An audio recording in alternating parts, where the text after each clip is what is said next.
Hello, world. Your favorite podcast host about cryptids, It's Anthony Diaz here with another episode of 50 States of Terror, the American Cryptid Podcast. Welcome. How's everybody doing today? How are you? I'm doing okay. I'm doing all right. I am testing out some stuff. I wanted to still continue on with like recording through Riverside and recording through Adobe just to get a feel of like what do I need in order to get like some good upgrades, or even if I need upgrades. Because right now I have everything I have right now is through Logitech. I have a Logi webcam. I think the C922, something like that. It's the 20 the 1080p webcam. It's good. It's decent. It does what it's supposed to do, and I like how I can kind of like maneuver myself on different stands, and uh and it fits the needs, and for the price point it does its job the way it's supposed to. I don't think I see any difference on like 720 or 1080 because of the settings I have on Riverside or the settings I have in Adobe. um I just really don't think my computer setup can really handle rendering a 1080, or even if I upgrade to a 4K camera. And besides, like the price of cameras, like the ones that I know other streamers are using, like there's Sony series, and I think one of them is using like Nokia and things like that. I know those are very very expensive, but they're meant to last you a very long time, and you don't really need to put like an SD card in the camera anymore to unload off of like a external hard drive or to your hard drive itself, and then punch that into a like a editing software like Adobe or DaVinci. You can just like put the camera straight through the computer and just record off OBS or Riverside. Hey Riverside, can you sponsor me? Um, yeah. So I'm just really kind of testing. I'm still testing things out. My new Yeti X Blue microphone is an upgrade from my other one.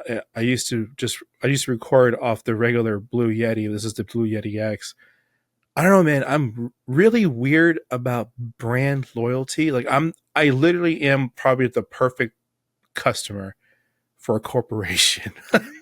Like yay capitalism, man. Because if I like the way something works, I am super brand loyal. And and for me, like even if the brand kind of screws up like on a product, maybe like two or three versions later, I'll still try that brand because of my past experience with it. Like Samsung. Samsung is a perfect example. I am loyal to the Galaxy series, the Samsung Galaxy phones. I am loyal to them, man, because I just really like the way the cameras are.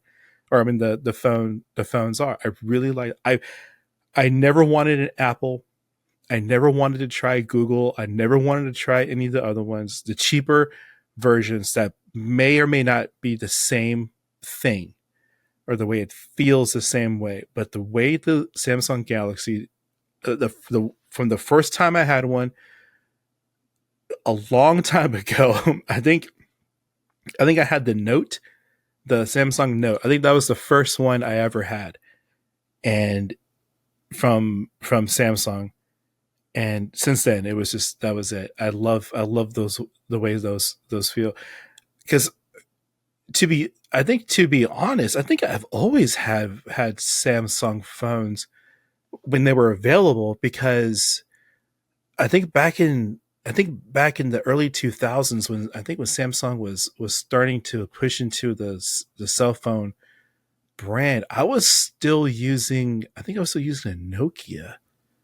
I really can't remember, man. Like, man, I'm telling you, I've been hitting the head too many times in the Marines, dude. I can't remember a whole lot anymore. But that's what I'm doing here. I figured I would do a quick episode, a another collegiate inspired episode, for me going into grad school in August. I thought I would do another 101, and this is going to be conspiracy theories, because the podcast for well, if you're new here, I normally do cryptids, obscure cryptids from the United States, and then I, on the heavy hitters like Sasquatch or Mothman or Jersey Devil, I do have some of those episodes. I haven't done Sasquatch yet. I think I'm gonna wait to do the Sasquatch episode on episode 100. I think I'm at 70 something right now, and I'm excited for that because I want to bring in some other podcasters and content creators who primarily deal with Sasquatch and Sasquatch variants like the Yeti, the skunk ape, and all, and Momo in Missouri. Um, that's my goal. But in the spirit of me going back to school, I want to do 101s, because maybe you, as the casual consumer of these type of shows, you might not you might not have like a very uh, great foundation on why cryptids or conspiracies or aliens or murder mysteries or ghosts, supernatural stuff. You might not have that foundation as to like even why they're interesting to talk about, because you can scroll like the hundreds and hundreds of podcasts, video podcasts, vlogs, YouTube videos, TikToks, Instagram reels. You can consume a whole all you can see all of them. But if the person behind the camera is talking to you and you're like, hey, like because of this, then that's why we have this. And you as a consumer is like, huh, I wonder what that first thing is. Well, that's why you need 101s. You need a foundation. I did the cryptid one last week. Yeah. Excuse me. I did the cryptid one last week where we talk about the 101 for cryptids and like the definition of a cryptid and how that could kind of obscure your view on like why cryptids are essentially like melted in and woven into our normal culture. Because obviously you hear stories about people being lost in the woods or being missing from national parks, and that sparks the interest. Well, not sparks interest, but it kind of like gives you that. I wonder if there is something out there, or I wonder what made that scream in the woods. Although we kind of know it could be a bird or a regular animal that makes these wild noises, but it's the it's the base of the brain that says spooky, don't go in there, you know. And on this show, my cryptid show, I like to explore different things. I like to explore cryptids from the United States, international cryptids, folklore. I went in, have gone into conspiracies, and I have gone into paranormal with my buddies over at Recycled Corn Podcast. Um, Even dove into religion on Corpus Christi Originals. So with with all of that, that's the base of this show, and I use what I read and what I research to do creative writing. And my other show, Narrative Quest, you can hear me try to read some of my stories. Um, I think after I get done recording this episode, I'm going to see how everything is, with like the setup now that everything is like this, and try to record one of my stories on Narrative Quest. I don't want to I don't want to spend a whole lot of time just focus on one show, even though I should, to make sure it's at a good point, to where I can start making money off of it and do monetization. Because this one is actually pretty cool. You need 1,000 downloads per month in order to qualify for Buzzsprout monetization. Ads, basically. Pre, mid, or post ads. And I am roughly 340 downloads away from reaching that 1,000 download a month goal. Because I meet all the other criteria. It's just those downloads. It's just getting people to listen to the show. That's what's. I just need people to listen to the show. And right now, I'm on the track to do that. And if I can just focus on getting those numbers to that show, then I can go into other creative outlets that I really want to focus on from the business owner standpoint, as the owner and operator of Alpha Lamp Productions, and that's alphalamproductions.com. You can, if you go to the website, I did the website myself. I'm pretty proud of that. I used, I can't remember what template I used on Bluehost. I can't remember what template it was, but I tried to find the one that resembled or dealt more with podcasts or shows, and just took off all the information and just pasted all my stuff on there. But yeah, you can see the website, you can look at all the shows. But and what was I can't remember my train of thought. I lost my train of thought. But that's that's what I wanted for me as a business owner to kind of showcase, is that I have this show, I have my writing, and I have my vocal page, and I have Narrative Quest, and I'm gonna do a couple more shows. I want to start a show with some military friends of mine and talk about just regular issues. I think it'll be a really interesting thing as a side thing to see if it works. But I don't know. I really like doing Narrative Quest. I haven't done an episode in a very long time, but I really like reading my stories, because for me as an author and a writer, it really does like point out, for me anyway, like where I could expand on these stories and just make them larger. But yeah, so that's what's going on right now. Doing all this, recording, and seeing how how my current setup is working out for me. Because next on the list is attempting to do this through OBS and use overlays and test how all that works. So wish me luck. But I wanted to go into conspiracies 101, and why conspiracies are so damn interesting to talk about. And I was doing some research, quick Google searches on like conspiracies, on why we as people really dive into what could be true behind like the closed doors, and just off the top of a Google search on what are the top conspiracies.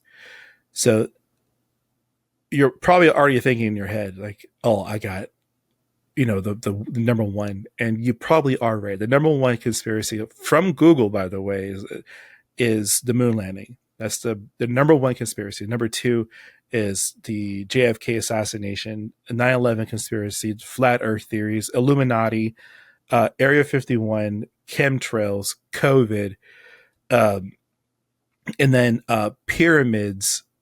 It's very, very interesting when you start to get into this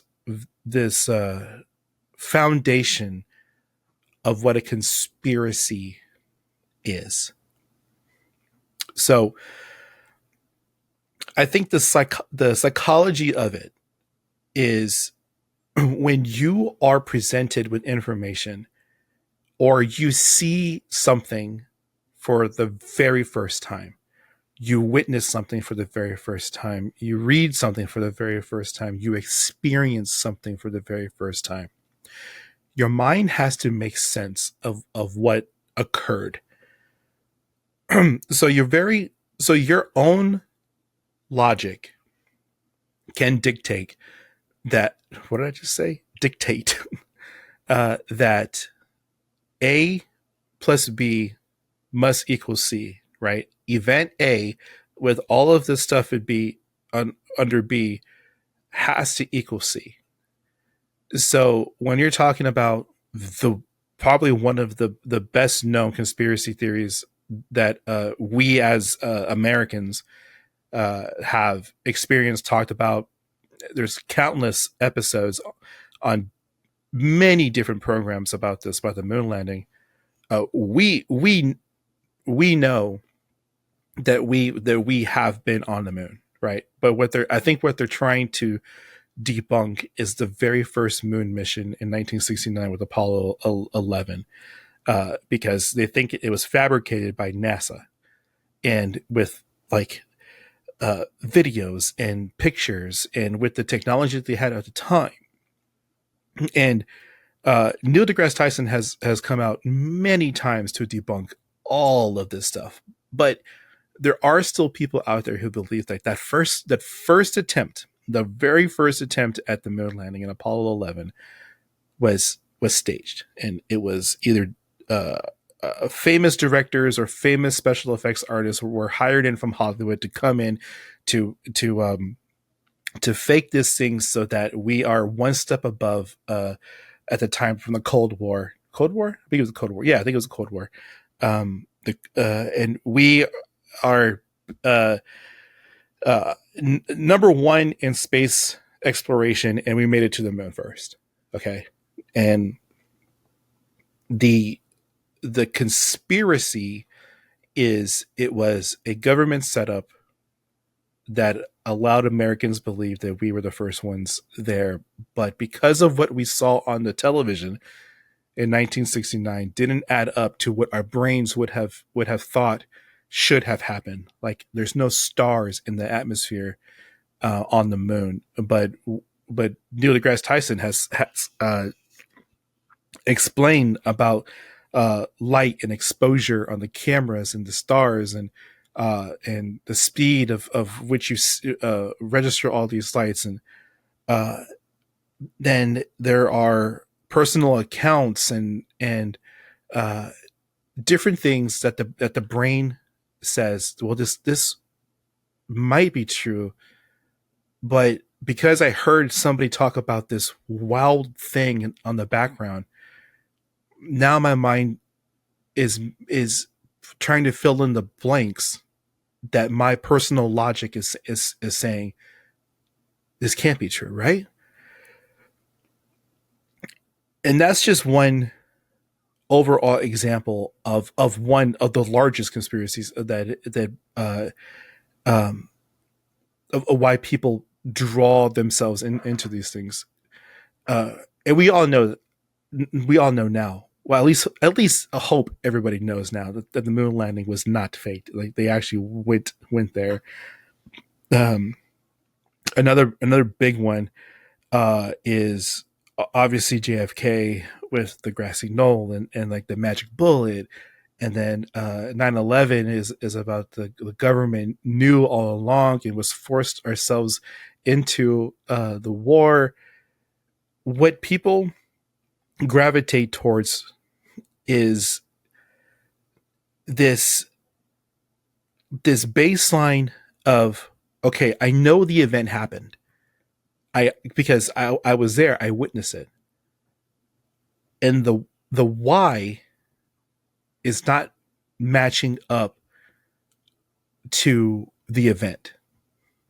Or what I saw didn't make sense for the event. Or the evidence didn't make sense for the event. And this is just true for for these heavy hitters. We're not even getting into like the way out there conspiracies. the ones that you know are just like incredibly far fetched, like conspiracy with Disney, and how uh, uh, what's the owner of Disney? Oh man, I am losing my mind. Um, Walt, Walt Disney. I was for some reason I forgot what his first name was. It's Walt Disney.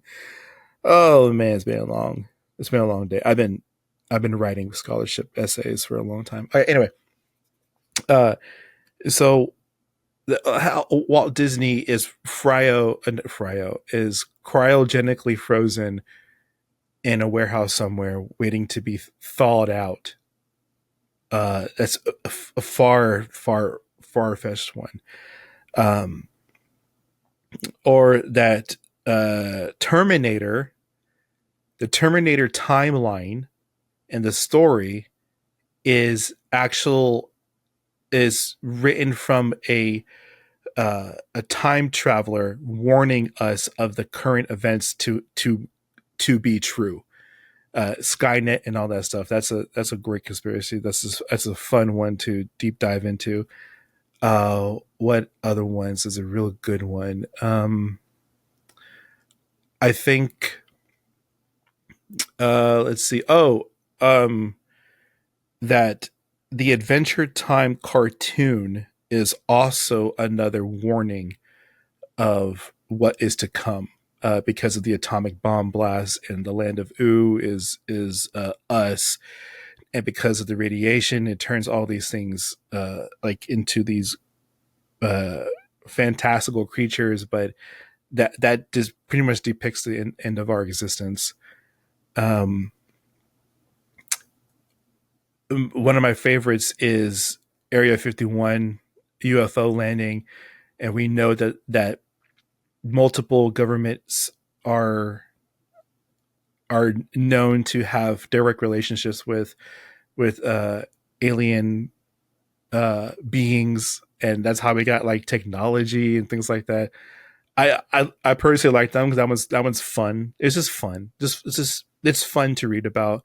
Um, but the thing about them is that in the back of your mind, you always kind of resort into this what if scenario, and that's what the basis of the 101 is for this episode, is the what if thing. And I can't without doing like a super in-depth search on why our brains want to continuously think about the what ifs, and like why we gravitate and even fabricate these conspiracy theories.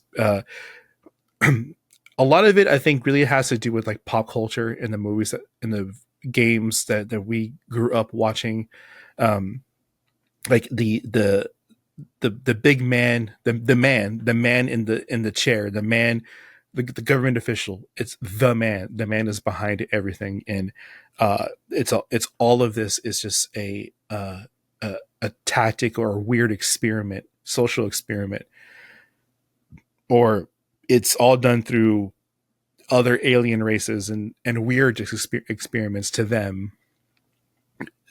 What's fascinating about the majority of these conspiracies and the link that all they have is why isn't there a full truthful explanation for the majority of these events? You know what I'm saying? I think that's what sparks the whole conspiracy brain, the whole conspiracy mind behind it. Because we think, and I'm going to go back to the Area 51.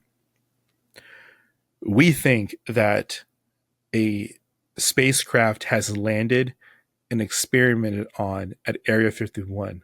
Why? Because it's a top secret military base.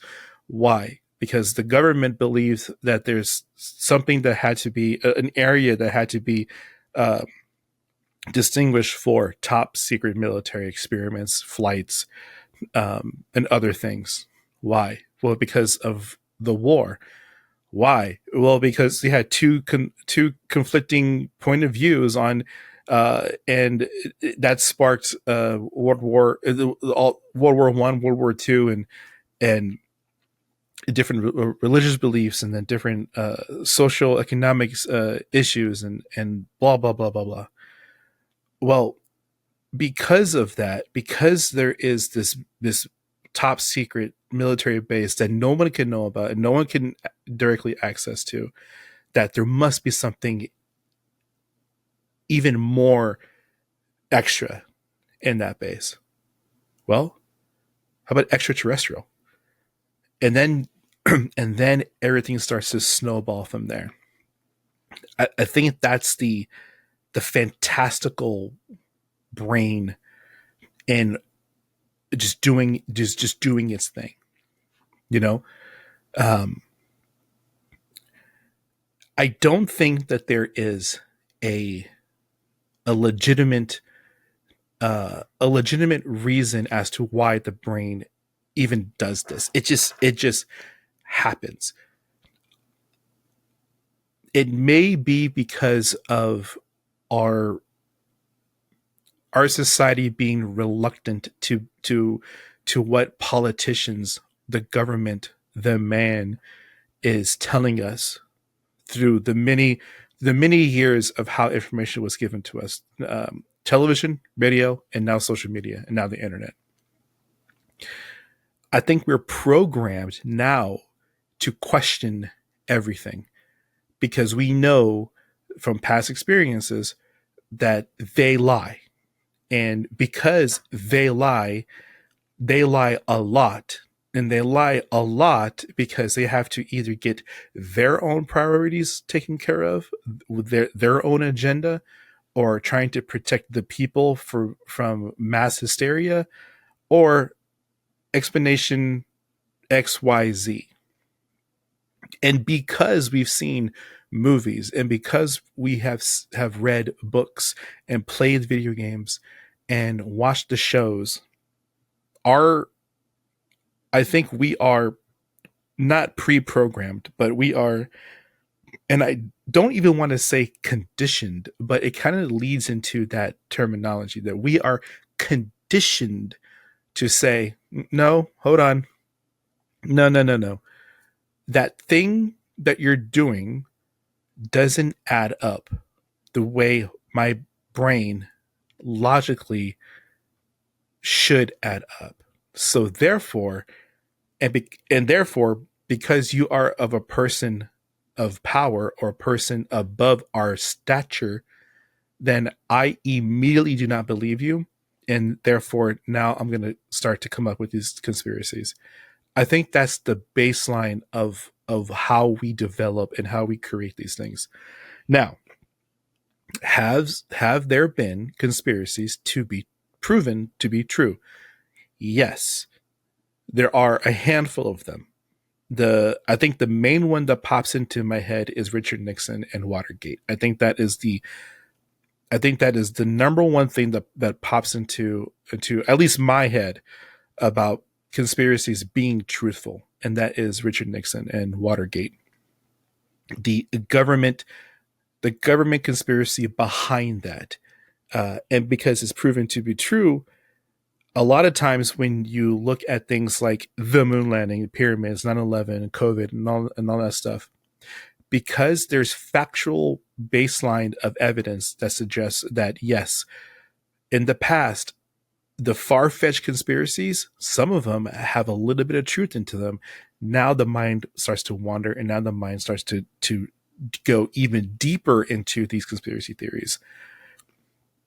And as someone who does a show like this, you walk a fine line between getting too deep into these things, because I think they're fun. I think they're fun because of the ooh, what if, the like, oh man, like I knew there was something fucked up about this, so now I got proof. Now I have evidence, and I'm going to going to expose all this stuff. That side of the house is edgy and fun, and the back and forth between people who believe these conspiracies and those who don't believe these conspiracies is fun too, because you get an eye and an ear on how they think the world operates. And to them, from their perspective, outside looking in, it's kind of like you're getting a window onto how someone else's brain operates.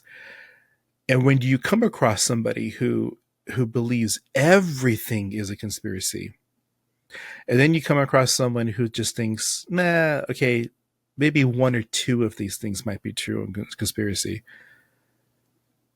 then you start to see the drastic opposites of how maybe it was how they were raised. Maybe it was just one thing that really latched on, and now it just spiraled down. And it's interesting to see how the mind operates, and how someone can go so far into it that their reality is now blurred by conspiracies, and then it goes into, well, if everything is a conspiracy, then therefore we must live in a simulation, right? And nothing is real. Nothing is real. Psychologically, I think that's very fascinating and very interesting. And we're not even talking about mental illness. We're not even talking about the aspect of those who suffer from severe mental illness and cannot fathom a reality where a conspiracy cannot exist. It's one of those things to where I think this is why people get into psychology at a pivotal time of their academic career, because when you start to get into the why and how the brain can logically in their head make A to Z in the shortest amount of distance and just ignore everything else, it's a fascinating study on human existence. And I don't think we are at a point in our society right now to where we can just say that it's okay or not okay to think that everything is either not a conspiracy or is a conspiracy. Because of the climate that we're in right now, these things start to pop up more often now. And it's an interesting case study of modern society and modern existence of where we are in 2025. Because I think if you were to place somebody from the 1940s, just plop them from existence and put them right into 2025, I think that everything that they thought was a conspiracy turned out a little true, right? Like AI, technology, machines, robots, the government, flying machines, weird animals that they thought that would never exist. Now you're going to the cryptid side, Imagine somebody has the ability to plop to take one of us in 2025 and go 50 years in the future, and then like what conspiracies have either evolved or completely debunked or turned out to be true? Like what if the pyramids were actually more than what we thought about, and because of foreign countries' involvement, then the truth about them has been pushed down so far to prevent mass hysteria or to prevent something, and then it turns out 50 years in the future they're like, oh yeah, all that stuff, yeah, that's true, yeah, we're over that now. We're over that now. We're diving into Mars, and now we're diving into different galaxies, and we're traveling the speed of light, baby. Like, we're all that stuff. Nah, don't worry about that anymore. No one cares. I think that's very interesting. I think that's why people gravitate towards these things, these conspiracies, is because of like that small little thing inside the brain that says, okay, like, this may be true, and we're not going to find out right now, but when we do find out, I'm going to start sparking this realization that I have to start asking questions, and I have to start doing research. And I don't know, it's very interesting. We talking about conspiracies and why people gravitate towards them. Yeah, but this is just a quick 101 episode. I do plan on getting Jerome Vahai back on the show and talk about his experience with pyramids and the mathematical equations that he had figured out with the pyramids, and the presentation he did over at Stanford or Harvard. Can't remember which one. Yeah, very interesting. Very, very interesting. And I am not at the level of like Joe Rogan to where I can bring in experts and just talk for 3 hours about conspiracies. I wish I'm on my way. I'm on my way. But yeah. So, hey, Joe, you want to have a mediocre, low man totem pole podcaster, content creator? You want to just shoot the shit about about conspiracies and how awesome they are? Yeah, I'll be there. Hey, I'm in Texas too, and I'm just a drive up, baby. Yeah. Thank you for being on this episode with me on this ride of conspiracies. Conspiracy 101. Thank you again for your support. The donation drive is still up. You can donate to the webpage, alphalandproductions.com. Click that donate button, and you can support me, support what I do here. You can support the show directly to different shows that you like. So if you like 50 States of Terror, you can donate to the show directly or to the company. It is your choice. Patreon is still there. I'm going to, I know I keep on saying that I'm going to revamp Patreon, but like right now there's a lot of things happening and it's just really time consuming. So I'm thinking about doing short, super short content and just try to post something every other day or every Friday for Patreon, just to get some supporters on Patreon. I am, like I said before, I'm a little over 300 downloads away to hit my 1,000 download a month mark, so I can start putting ads on the show. And if you don't want to see ads, I mean, you can come to YouTube and look at the show, listen to the show. You can go to Patreon, and that would be completely no ads will be on Patreon. Some of them will be unedited, so just be straight to the fact and straight to the episode. I am going to do the side quests, not side quests. Detour. I am going to do detour episodes again.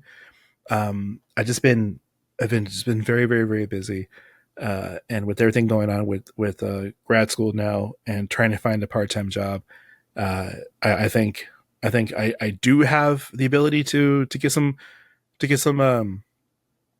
content up. But after this, I am going to record an episode for Nerd Requests because I need to get that show to the numbers where I am here at 50 states. So yeah, you can help me out. Find the show, support the show, like, share, comment, all that great stuff that y'all do. I truly appreciate every single one of y'all who listen to me ramble about this this type of stuff. Yeah. Ziggy's wisdom. Um, when you read or listen to someone ramble on about a conspiracy, just remember that they believe something to be true, and it doesn't always have to be true. But for the majority of it, just you listening, uh, you might find some insight on how someone thinks, and then once we have a common thread, we can all just get along, man. We can all just get along. All right, later, y'all.